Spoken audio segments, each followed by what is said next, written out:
we're back on the air with the Good Green Home Show with Rich and Shauna, and our guest today is Maria Zampini. She is the president of Upshoot, and she is also the author of Garden-Pedia, a brand new book that just came out. Welcome, Maria. Welcome. Welcome, Maria. Thank you for having me. It's a pleasure to be with you both, and congratulations on your new show. Woohoo! Thank you. Thanks. Well, we're bringing you on for a number of reasons, lady. You really know your stuff. Tell us a little bit about Garden-Pedia and the book that just came out. Sure. Yeah, Garden-Pedia, here it is in all its glory. And it's written by myself and my co-author is Pam Bennett. Pam's with the Ohio State University Extension and leads the Ohio Master Gardener program. And we're really proud that part of the proceeds of the book do benefit the Ohio Master Gardener program. And really, this book is something that I thought of probably 20 plus years ago. I grew up in the green industry. My family had a wholesale nursery and a destination attraction retail garden center. And as I would hire people who had no background in horticulture, I found that they really didn't know some of the horticultural jargon that we used. And so I would always think, gee, I should come up with like this little dictionary that would be a part of our employee manual. And it just never happened. It just was something that never came to be. And then as I began in my career to write for more consumer gardening magazines, and I would write about a term, let's say grafting, and heck, I knew what it was. I grew up with it. But how would I explain that to someone who this was something totally new to? Right. So this is a good handbook to teach anyone about gardening and horticulture that didn't necessarily have the previous background knowledge. Is that correct? Exactly. It is perfect for that purpose. In fact, Pam thinks it will be like a great tool for master gardeners and for master gardener classes. But I got to tell you, I have had more people in the industry come to me and say, you know what, Maria? There's terms in there that even I didn't know, and I've been in the industry. So it's good for both novice and experienced gardeners. And I've also had people tell me, you know, who would think I would ever sit down and read a dictionary? But the book is very conversational in tone. It's funny. It's got some real life experiences listed in it. And so people are reading it from cover to cover, even though it is a dictionary technically. Maria, two-part question. Is Pam the lady from the Ohio State? Yes, she is. How many? And so the proceeds have helped their extension. How many Buckeye trees have been planted is what I want to know because of this. The second part of the question is, would this be a good book to send to Congress when somebody needs to filibuster and they're just going to sit there and read? There you have it. You could. Yeah. But you know what? It's beautiful. But they could teach people instead of reading just the dictionary. They could teach them about plants, something new and something different. So the book is really beautiful, actually. I didn't bring mine today to the studio, but I have it at home. And the inside is not just a straight dictionary that's black and white. It's beautifully illustrated and it's really pretty. And so I think that really adds to the appeal of it and makes it readable. And you've been, like you said, in horticultural, areas for your entire life. Do you have a horticultural degree? Yeah, I actually have a degree in horticulture from Penn State University. Nice. Oh, terrific. I think that it helps, especially when you get into all that Latin. And we're here today to talk to the everyday person about really cool ideas that can get them kickstarted with tools and helpful things for the garden. Do you have a few ideas for us?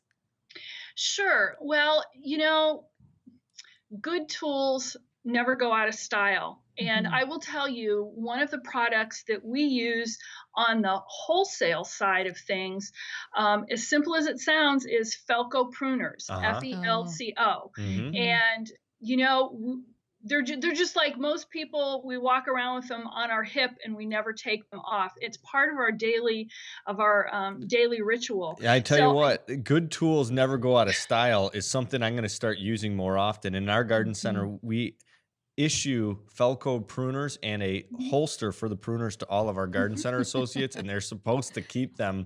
Sometimes they get misplaced. Holster. You can pop them out. Maria had a great slogan there, a great sentence where she said, good tools never go out of style. That's absolutely true.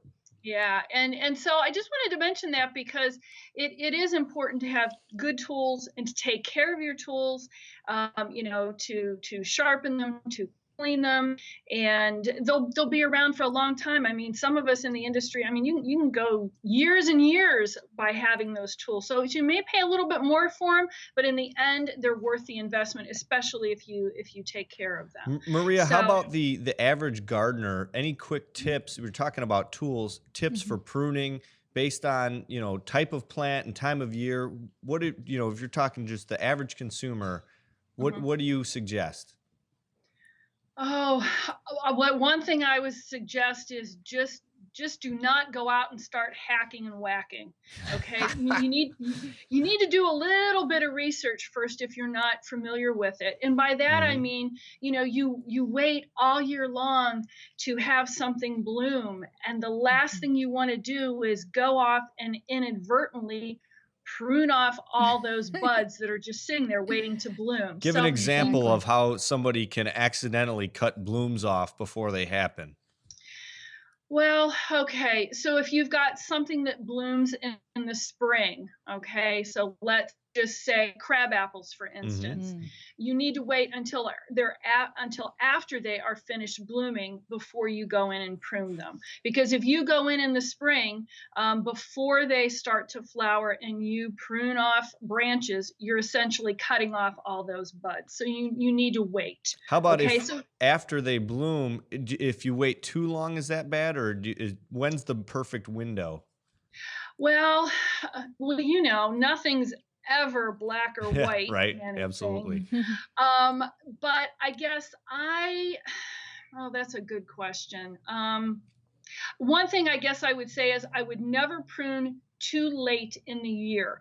To me, we always had a rule of thumb. If it was the middle of August, honestly, in the nursery industry, we would never go in and trim off crops Right. because then if you get that cold snap and that freeze, you've got that tender new growth that might be Mhm. coming out, and then you're going to have dieback. So I really tended not to prune too late in the season on some I've crops. I I've would always just heard wait. on a spring blooming plant, once you kind of get into fall, it's definitely too late Mm. to prune a spring Mm. blooming Mhm. shrub Mhm. or Exactly, tree. exactly. Yeah. Yeah. Now do It's already set its new buds for next year, so you definitely don't wanna go in and prune it, So that's a too great late. great tip. And you mentioned crab apples, and I can think of lilacs and a few other mm, things like that where I've seen people ruin the following year's blooms. I've seen it on rhododendrons a lot of times hydrangea? too. Yeah. Yeah, but I that's a different yeah. season. And Mhm. so, what about some more tool ideas?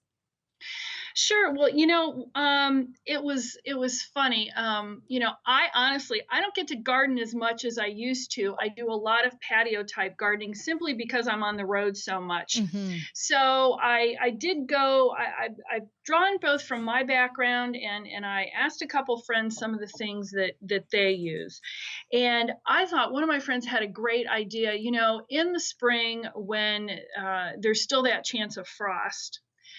I've always gone and used, either that kind of white type of netting or black Like frost blanket or cloth for Mm. frost proofing things, to Mm. cover them up very quickly. I had a friend who told me, "Oh heck, I just go out when it's what do you call it, to yard sales, and she picks up sheets at yard sales and uses those sheets out in her garden for sure. Yeah, everybody to like a Oh, bed sheet or great right." something. idea. I And I do went, that. I do that, yeah. by the way. I call it, it's when we've suffered a frost that's early, it looks Mhm. like the blanket fairy has thrown up on my front yard because it's an explosion of blankets and sheets everywhere. I need a blanket fairy at my house. Jeez.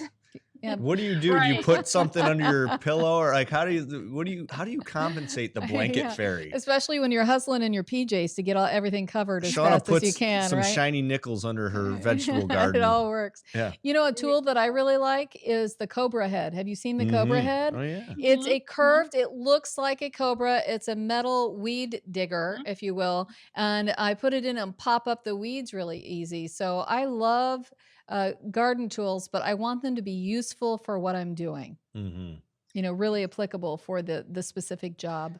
Maria, do you Exactly. have any tips on pruning shrub roses? I know that Oh. that is a very commonly planted landscape plant nowadays. You think of knockouts and some of the Mhm. other things out there. Do you have any tips for those? Because I know it's different than your traditional English or hybrid tea roses. Oh man, you put me on the Oh, wait, spot I on have the that answer for one. this, I'm though. just Okay, slinging go ahead. Yeah, Tell curveballs. me yeah. I'm what you taking a think. different approach to all these interviews. I'm just Listen, gonna young fire man, them. poor girl. Okay, so what I do with shrub roses, and we're talking knockout specifically, is Mhm. I go and I get a long hedge trimmer, that looks like the Mhm. scissors, and Mhm. Head shears, hedge shears, exactly. And then I go right out and henges, as I Rick, our director, calls them, exactly. henges. I chop them off about 2 feet from the ground with no formal, beautiful. When do you do it though? Um, Do you do it in the spring I or in do the it in fall? the spring I do because too. I usually have Yeah. dieback I from do the too. I winter. agree with that school Mhm. of thought. And we've had minus Yes. 30s the last Mhm. season, so I've been very concerned about we've had a lot of dieback. So I've Oh just yeah. whacked really hard and it's come right back. Now, Maria, you are the lady with the terms. I want to know some of the terms that you defined in your Garden-Pedia book, and I'm curious about the fun ones. Well, one of the ones is habit. The, Habit. the thing and habit, and here's our book just isn't just here's what the term is, Mhm. like one Hmm. sentence of here's what it is. We also go into why it's important for you to know this or what it means to you in your garden or when you're out there. So, for instance, habit, to me, that's whatever the mature look of your plant is going to be, whether it's upright or weeping. But part of habit is also what is the mature height and spread that plant will eventually Mhm. Hmm. become in your yard. And here's why to me that's important. So let's relate it to clothing. All right, if I'm a size 16, there is no way I'm shoving myself into a 8 pair of pants. Okay, it's not happening. And so from my years of retail experience, I remember the consumers coming in and going, I want something to go in front of my picture window. Now, we all know picture windows are down very far, and so essentially you need something maybe that gets 3 foot by 3 foot.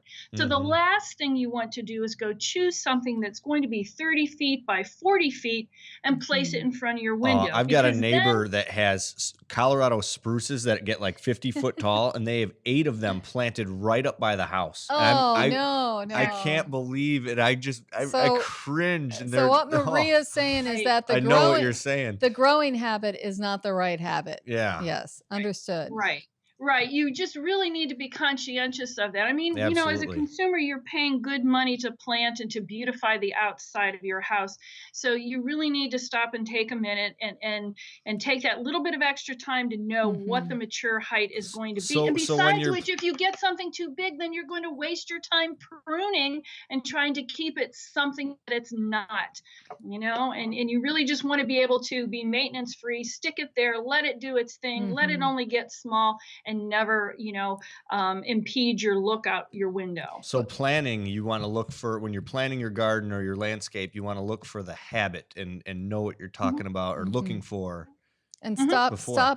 ball shrubs. Ball When people cut shrub. them into the shapes of balls, I'm like, "What are you thinking?" Well, they got the Oh, wrong I habit and they're trying to Mm. make them fit.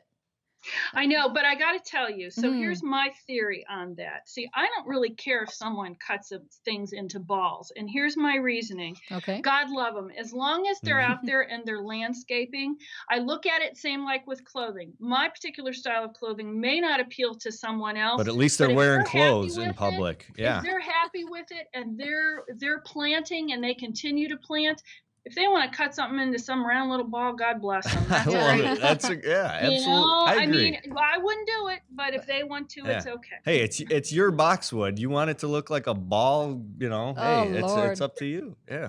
Right, Yeah. right. Cool. Yeah. Crimes against Um, horticulture.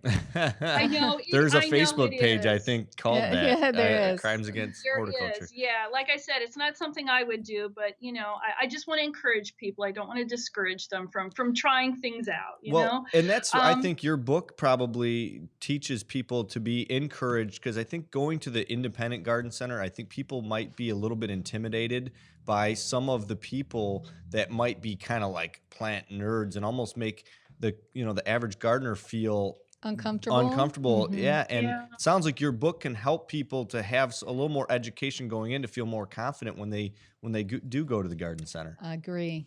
That's exactly right. I think sometimes we do our businesses a disservice because we're such plant geeks. We think everybody wants to know everything there is to know about plants.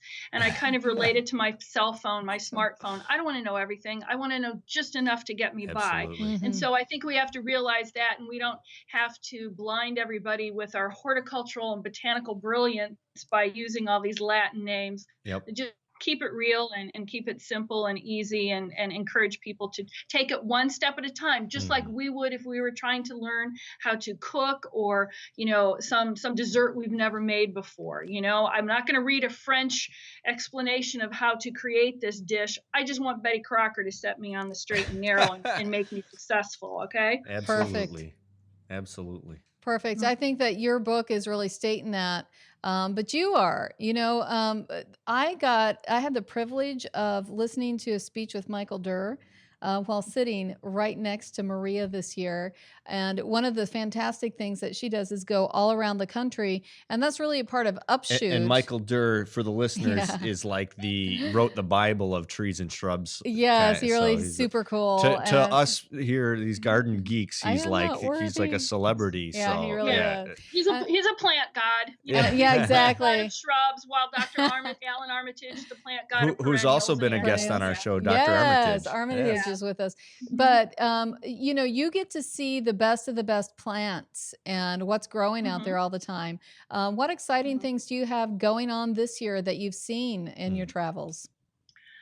Oh, wow. There are some really cool plants that are coming down the pike. I don't know if you've seen lately, there is this new grafted tomato onto a potato called Ketchup and fries.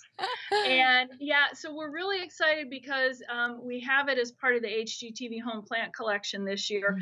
But it's pretty neat. They did a ton of testing. They only found one potato that it would actually work on, and it's a white potato. And so you have these little cherry tomatoes you will harvest from the top of the plant, while underneath you will be growing potatoes. And I think it's a really cool thing, a novelty even, just to try with your kids. What a great way to get kids gardening. That went viral mainstream. I mean, that was on mainstream news and all the it was on the Colbert Report. It was on Good Morning America. I missed it on the Colbert Report. It was introduced in England last year, and this is the first year it's being brought to the United States. Very cool. So, I But think it's pretty ketchup neat. and fries can be found on the HGTV website then.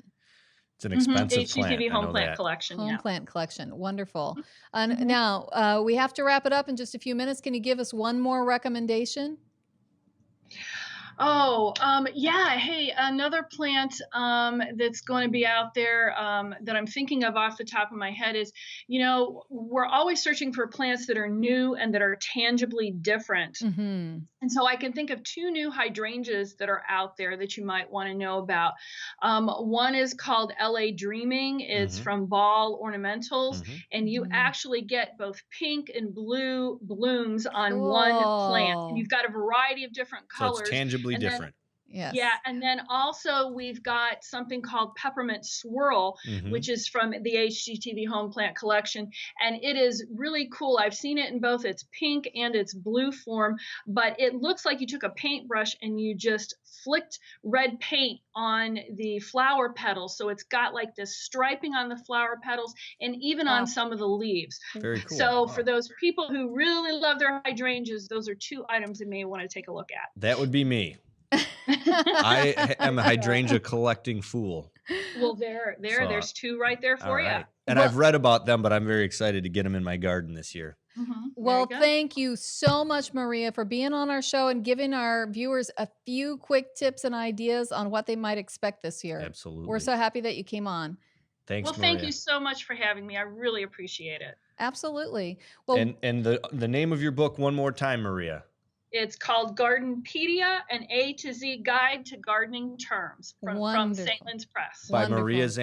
Zampini, our guest today. Thank you for coming on the show. The Good Green Home Show with Rich and Shauna will be right back after these messages.